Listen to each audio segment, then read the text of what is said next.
Qad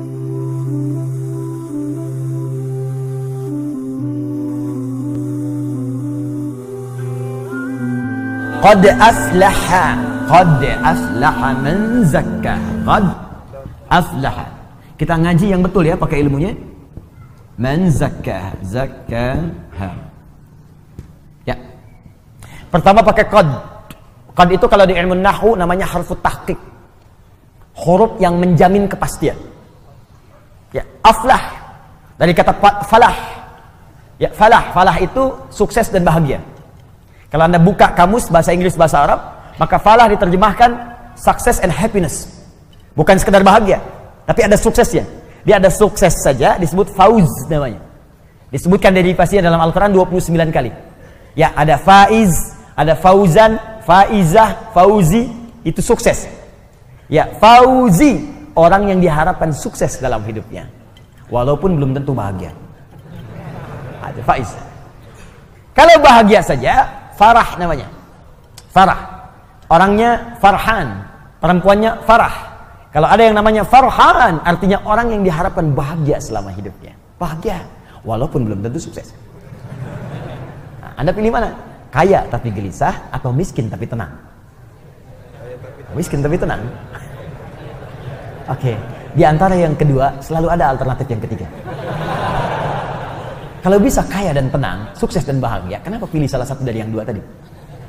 Dan Allah Maha tahu, maka ditawarkan pilihan langsung yang ketiga, namanya falah. Falah itu sukses dan bahagia, kaya dan tenang. Kalau Anda genggam kebahagiaan itu, digenggam sukses itu, dan gak mau dilepas, maka dalam ilmu saraf tambahkan hamzah di depan kalimatnya. Asalnya falah, gini. Falah, gini. Tambahkan hamzah, gini. Kalau tambahan satu huruf muncul di depan kalimat, maka harokat huruf yang pertama dari kalimat asal ini falah, fa, pindah ke sini. A harakatnya, fa. Karena pindah yang ini mati, sukun. Sukun, bulat. Karena ini sudah ada hamzah, maka di ilmu sharaf ilatnya ini hilang. Harokat tetap aflah. Falah, jadi aflah. Orang yang menggenggam dengan kuat kebahagiaan dan kesuksesan. Terjemahkan dengan ilmunya, qad aflaha. Aku pastikan, kata Allah, ada orang yang akan menjamin kebahagiaan dalam hidupnya dan sukses dalam pekerjaannya. Jadi kalau beraktivitas dimanapun, ada masalah sebesar apapun, tenang aja. Kayak nggak ada pengaruh pada dirinya.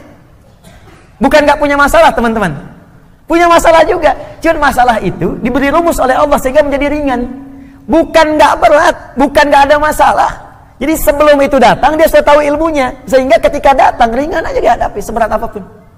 Ya, indah. Dan sukses dia. Dan ketika ada tantangan, dan Quran tidak pernah menyebut hambatan, tantangan. Ada tantangan dalam pekerjaan, dihadapi, tenang aja. Dan kesuksesan itu Allahu Akbar. Begitu seorang punya positive thinking, tenang jiwanya, maka setengah kesuksesan sedang dia genggam dalam tangannya.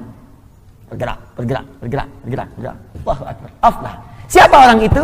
Maka rumus awalnya man. Ismun mausulun alal fardiyatil amiyah. Konjungsi huruf sambung menyambungkan dua hal. Yang pertama dengan yang kedua. Qad aflaha ingin disambungkan dengan zakah. Disambungkan kadang-kadang menunjuk kepada objek atau subjek sekaligus. Tanpa batas bagi setiap personal. Seakan Allah ingin mengatakan bagi Anda siapapun hamba. Tanpa batas. Laki-laki kah? Perempuan kah? Tua kah? Muda kah? Kecil, besar kah? Kaya, cukup kah? Kalau Anda ingin menggenggam kesuksesan dan kebahagiaan, maka zakah. Itu bisa Anda raih, modal awalnya zakah. Haknya kembali kepada nafsu. Zakah artinya menyucikan. Maka diterjemahkan dalam terjemahan, sungguh akan sukses dan bahagia orang yang mampu menyucikan nafsunya, jiwanya. Baik, kembali ke sini. Kalau nyuci itu dibuang kotorannya atau dibuang pakaiannya, bendanya? Bendanya atau kotorannya? Papa mau nyuci dulu nih, cek, picun ke Citarum. Bukan bendanya, pasti kotorannya kan? Baik, sekarang saya tanya, ada nggak seseorang mencuci pakaian kalau pakaiannya nggak kotor? Mustahil. Nggak ada, mustahil Joni, ada orang nyuci tapi nggak kotor, mustahil. Nyuci itu dilakukan kalau bendanya kotor. Gelas kotor, cuci. Baju kotor, cuci. Ya, muka kotor, basuh. Basuh. Cuci, ayo bilas. Ayo bilas dengan rinso tuh muka. Cuci, bersihkan, cuci. Mencuci itu artinya menghilangkan kotorannya, bukan menghilangkan bendanya. Nah sekarang, ini dalam sekali ini. Ini bawa ke teori nafsu. Nafsu itu dibuat oleh Allah, bukan ingin menghilangkan jiwanya. Tapi dihadirkan supaya mengangkat yang bersihnya, yang takwanya supaya muncul. Sebab kalau nggak ada kotoran, yang bersih nggak akan nampak. Anda itu kan mencuci supaya nampak bersihnya kan? Kalau kotorannya nggak diciptakan, bagaimana tahu bersihnya? Di mencuci itu bukan menghilangkan bendanya, supaya Anda paham ada bersihnya. Dibuatlah kotor. Kotor itu dibuat bukan ingin menjadikan benda kotor, tapi supaya Anda mendapatkan kebersihan darinya. Begitu cara memahaminya.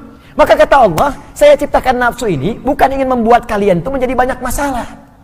Bukan ingin menjadikan kalian buruk, tapi sifat di nafsu itu saya buat sebagai katalis supaya yang takwanya muncul. Sebab kalau nggak ada lawannya di nafsu, yang takwa nggak akan muncul. Bagaimana ketahuan sabar kalau nggak ada marah? Nggak ada hujan, nggak ada angin, nggak ada geledek, nggak ada petir, tiba-tiba marah aja. Gara-gara maneh yuk. Mustahil ada begitu, pasti ada pemicunya dulu. Ya, kalau Anda ingin mengangkat jujur, mesti ada bohong. Maka bohong diciptakan bukan untuk menjadikan manusia pembohong, tapi supaya jujurnya nampak. Sebab kalau nggak ada sifat bohong, jujur nggak akan kelihatan. Kalau nggak ada sifat ria, yang tawadu nggak akan nampak. Kalau nggak ada sombong, sifat rendah hati nggak akan nampak. Makanya diciptakan sombong, bukan ini menjadikan manusia sombong, bukan. Makanya ketika Qarun sombong, oleh Allah dicela. Buka Quran surah 28 ayat 76 sampai 77 itu. Inna Qaruna kana min qaumi Musa fabagha alaihim. Qarun itu termasuk kaumnya Musa, sombongnya luar biasa. Bagha, sombong dengan harta. Togha, sombong dengan kedudukan. Ingat, indah bahasa Arab tuh. Togha, sombong dengan kedudukan. Makanya Fir'aun ketika disebut sombong, kalimatnya pakai togha. Idhab ila fir'auna innahu togha. Tapi Qarun bagha. Inna Qaruna kana min qaumi Musa fabagha alaihim. Bagha dengan harta. Kalau tidak disebutkan siapa orangnya langsung, kapan kejadiannya, ini menunjukkan kejadian tersebut akan terjadi lagi di masa depan dengan tokoh yang berbeda. Fir'aun bukan nama asli, tapi gelar yang melekat kepada Raja Mesir. Faraoh, bahasa Arabnya Fir'aun. Ini menunjukkan ada potensi kesombongan jika melekat pada kedudukan. Maka hati-hati. Ada ilmunya, kelola itu supaya tidak sombong. Kalau Anda sombong, kata Allah, telat. Sudah ada Fir'aun sebelumnya. Harta juga begitu, ada potensi kesombongan jika melekat pada harta. Contohnya Qarun. Qarun sombong, hartanya banyak. Disebutkan di Al-Quran, wa inna mafatihahu latanu bil usba. Sungguh kunci-kunci berangkasnya saja kalau dipikul oleh bodyguardnya beratnya luar biasa. Bodyguard kemana-mana, bukan ngawal orangnya, bawa kunci berangkas, bukan buat pamer doang. Mana-mana, 8 orang, 10 orang angkat begini. Pikulnya berat, cuman kunci berangkasnya aja. Saya sering tanya ya pada beberapa kawan, Anda kalau punya berangkas satu tuh, kuncinya di-upload, tuh dipublikasikan atau disembunyikan? Disembunyikan tuh. Oh, kalau di-upload dipublikasikan, Anda celaka sendiri. Kunci berangkas saya, besok udah selesai. Qarun tidak, saking banyak hartanya, bukan cuma di-upload, dibawa kemana-mana. Nih kuncinya nih, mau nyuri-nyuri aja, nih ada bodyguard berat bawa kuncinya. Qarun, hartanya sekarang masih dicari. Mau kemana Pak? Saya sempat tanya. Ke laut Pak, ngapain? Cari harta karun. Harta karun masih dicari. Sombong dengan harta, bagha, ditegur oleh Allah.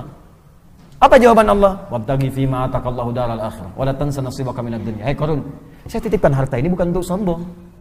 Kelola itu. Tepis kesombongan, arahkan supaya engkau tawadu beramal dengan hartamu. Kalau ada orang sekarang baru punya Ferrari 1 sudah sombong. Cuma dipanasin malam, balapan sama taksi, bolak-balik gaya doang. Telat. Kalau ada yang begitu datang bawa Ferrari cuma buat sombong, bilang, Pak, telat. Kasihan kalau sama Qarun, khasabna, datang likuifasi, dilipat semuanya. Maka kembali ke sini, perhatikan baik-baik. Jadi ternyata rumusnya begini. Rumusnya paling cepat seperti nyuci tadi. Diciptakan, dibuat yang kotor ini bukan menjadikan diri kita penuh dengan masalah dan supaya berulah, tidak, tapi supaya menjadi katalis supaya yang baiknya muncul. Ini poinnya. Sebab kalau nggak ada yang ini nggak akan muncul. Dan cara menyikapinya sederhana. Begitu muncul di hadapan kita sifat yang jelek, maka cepat cari lawannya yang baik. Cuci.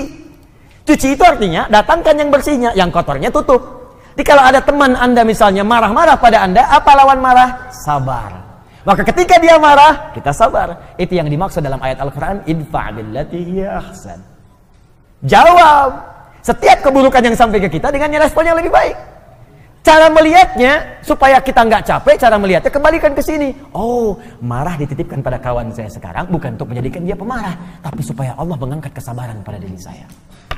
Bukankah Allah mengatakan, innallaha ma'as sabirin? Sungguh Allah bersama orang sabar. Bukankah kalimat pertama dalam Al-Quran bagi para penghuni surga dari malaikat adalah kalimat sabar? Quran surah ke-13 ayat 23-24. Salamun alaikum bima sabartum.